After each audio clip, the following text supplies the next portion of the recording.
Shalom.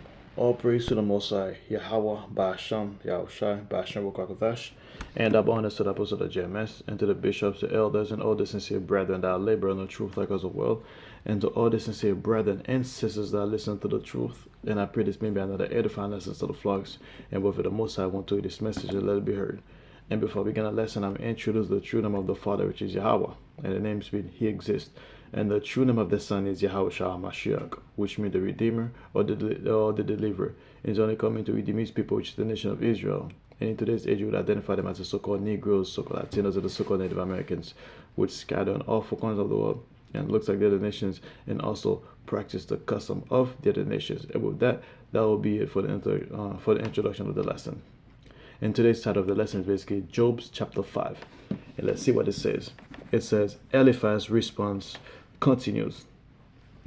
Cry for help, but will anyone answer you? Which of the angels will help you? So Eliphaz told Job, yeah, you can cry for help, but who's going to answer you? Which of the angels will come down and help you? That's what he told Job. Surely resentment destroys a fool, and jealousy kills the simple. So he told Job that a resentment definitely destroys a fool, a person that's like a fool, and jealousy kills a simple person, basically. I have seen that fools may be successful for the moment, but then come sudden disasters. So basically, Eliphaz told Job, look, I've seen fools become successful for a moment. However, disasters come soon after that. So he might say like, hey, you might be a fool, because fool might be successful for a brief period of time. However, disasters come after that, because because they don't know how to handle it. Their children abandoned far from help. They are crushed in court with no one to defend them. So basically, their children are helpless. They leave them away. They abandon far from help, and when they are in court, they are crushed because there's no one to defend them. The hungry devour their harvest, even when it is guarded by brambles. Basically, those that are hungry, they devour their harvest, even when there's even when it's guarded by brambles. Let's see what that bramble is. Brambles.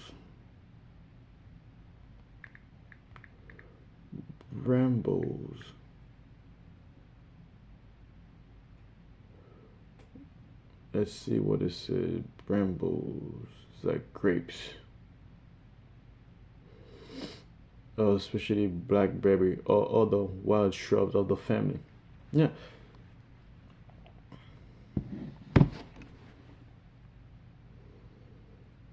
The thirsty pant after their wealth. So basically, those are the thirsty look after their wealth. But evil does not spring from the soil, and trouble does not sprout from the earth. So Eliphaz told Job that evil does not spring from the soil, and trouble does not sprout from the earth. People are born for trouble as ready as sparks fly up from a fire. If I were you, I will go to the Most High and present my case to him. So basically, he told Job, like, look, man, people are born for trouble, and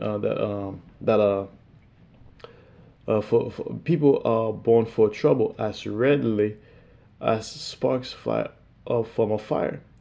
And he told Job, look, man, if I was you, I would go and check. I would go to the Heavenly Father Yahweh and present myself, and then present my case to him. That's why he told Job. He does great things, too marvelous to understand. He performs countless miracles. He gives rain for the earth and water for the fields. So he started telling Job all the great things that the Heavenly Father has done.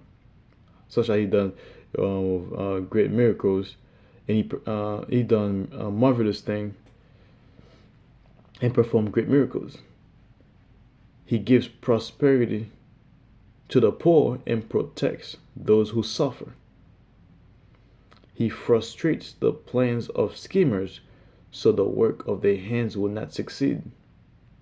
He traps the wise in their own cleverness so their cunning schemes are thwarted. They find it they find it is dark in the daytime, and they grope at noon as if it were night. He rescues the poor from the cutting words of the strong, and rescued them from the clutches of the powerful. So basically, the Most High help those who are weak. He protect them from the claws of the powerful. Like when like basically when somebody's in a defenseless in a defenseless position, the Most High protect that person. He shield that person from basically like imminent danger. He rescued the poor from the cutting words of the strong.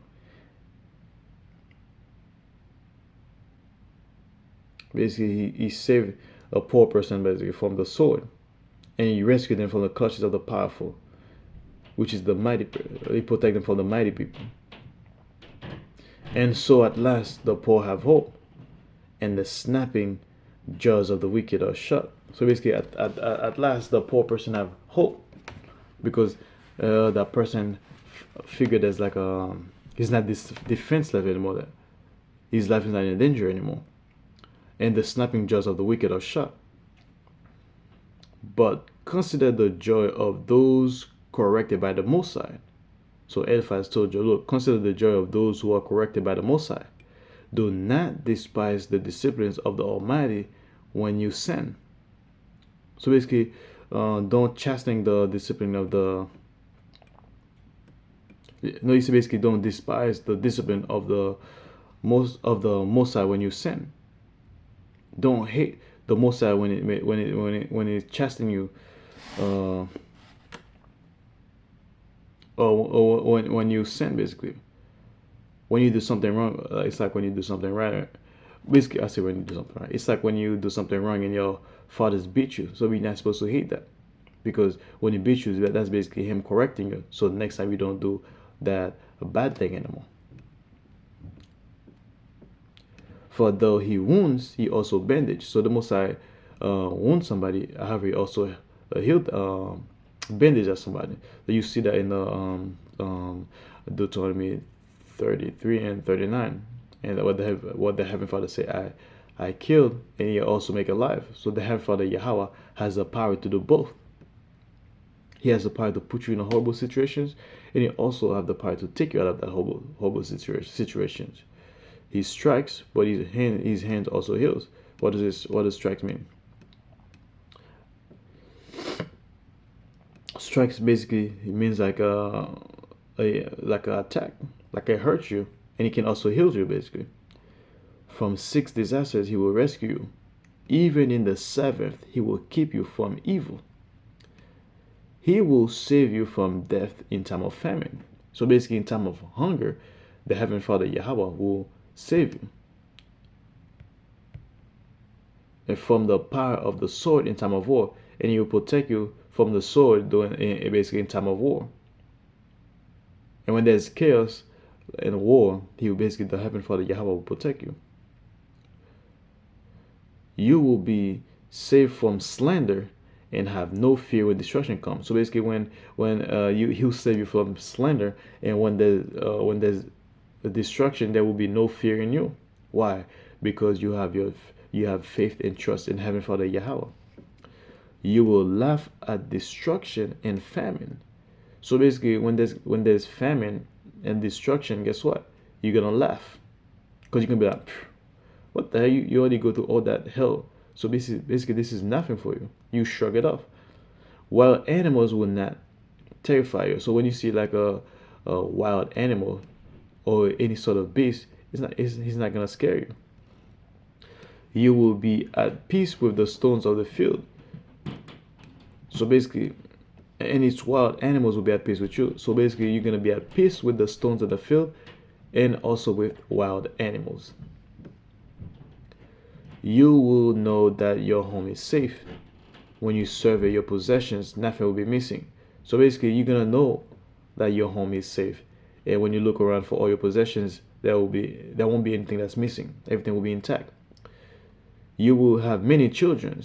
Your descendants will be as plentiful as grass. So basically, you say you're gonna be having many children and your descendants will be fruitful as a grass, plentiful as a grass.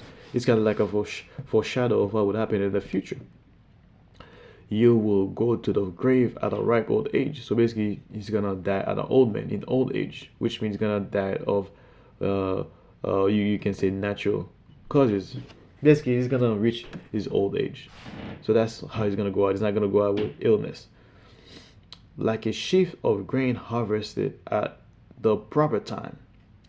We have studied life and found all this to be true. So Eliphaz said they have studied life and they found all this to be true. Listen to my counsel. So he told Job to listen to his counsel. Sorry about that. And apply it to yourself. And he said, listen to our counsel and apply it to yourself. So that's it for the lesson, man. So I pray that this edifying lessons to the flocks. However, the most I wanted this message to let it be heard. So this chapter was basically Eliphaz consoling Job by telling Job many things, positive things, and some of them, I don't want to say negative.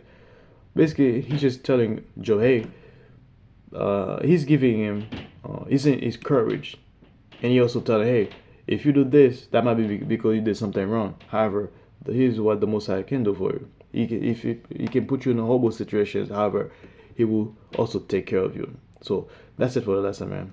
I pray that was another edifying lessons to the flocks. And whether the Most High went through this message and let it be heard. And with that, I can say, Shalom.